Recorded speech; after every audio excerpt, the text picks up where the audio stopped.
Assalamualaikum warahmatullahi wabarakatuh. Perkenalkan, saya Muhammad Tanan Fakih dari Institut Teknologi Baharudin Yusuf Habibie, Prodi Teknologi Pangan, akan menjelaskan tentang biosintesis protein. Nah, berikut ini penjelasan tentang biosintesis protein. Biosintesis protein adalah rangkaian tahapan molekuler di dalam sel yang menghasilkan protein berdasarkan informasi genetik dari DNA. Proses ini terdiri dari beberapa tahap utama yaitu transkripsi dan translasi. Transkripsi, proses ini terjadi dalam inti sel, di mana enzim RNA polimerase membaca dan menyalin informasi genetik dari DNA menjadi molekul messenger RNA. mRNA ini berfungsi sebagai cetakan sementara yang membawa kode genetik dari inti sel ke sitoplasma. Setelah terbentuk, mRNA keluar dari inti menuju ribosom. Pemrosesan mRNA yang baru terbentuk mengalami pemrosesan seperti penambahan cap di ujung 5, penambahan ekor poli A di ujung 3, dan penghilangan intron agar mRNA siap diterjemahkan. Kedua, translasi. Di sitoplasma, ribosom menempel pada mRNA dan mulai membaca kode genetik dalam bentuk kodon atau terplen bahasa nitrogen. tRNA membawa asam amino yang sesuai dengan kodon pada mRNA melalui proses pengikatan antikodon pada tRNA dengan kodon mRNA. Ribosom kemudian menghubungkan asam amino tersebut menjadi rantai polipeptida.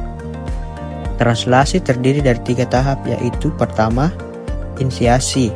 Ribosom mengenali kodon start pada mRNA dan memulai sintetis protein. Kedua, elongasi. Ribosom bergerak sepanjang mRNA menambahkan asam amino sesuai kode pada mRNA ke rantai polipeptida yang tumbuh. Yang ketiga, terminasi. Terminasi sintesis terhenti saat ribosom mencapai kodon stop dan rantai polipeptida dilepaskan.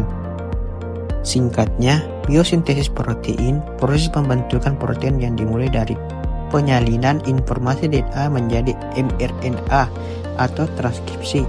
Kemudian, penerjemahan kode mRNA menjadi rantai asam amino translasi dan diakhiri dengan pelipatan serta modifikasi protein agar berfungsi dengan benar dalam sel. Nah, di sini saya akan menjelaskan protein. Protein adalah makromolekul yang tersusun dari rantai asam amino dan merupakan nutrisi penting yang dibutuhkan tubuh untuk sebagai fungsi seperti membangun dan memperbaiki sel, memproduksi enzim dan hormon serta menjaga fungsi organ. Protein berperan dalam berbagai aspek kesehatan, termasuk pertumbuhan, perbaikan jaringan, dan fungsi kekebalan tubuh. Nah, itu dia tadi penjelasannya. Kesimpulannya adalah proses pembentukan protein yang terjadi melalui 2 tahap utama, yaitu transkripsi dan translasi. Pada tahap transkripsi, informasi genetik yang terdapat dalam DNA disalin menjadi molekul messenger RNA di dalam inti sel. Selanjutnya, mRNA keluar di sitoplasma. Pada tahap translasi, kode genetik pada mRNA diterjemahkan oleh ribosom dan tRNA menjadi rantai asam amino yang membentuk protein.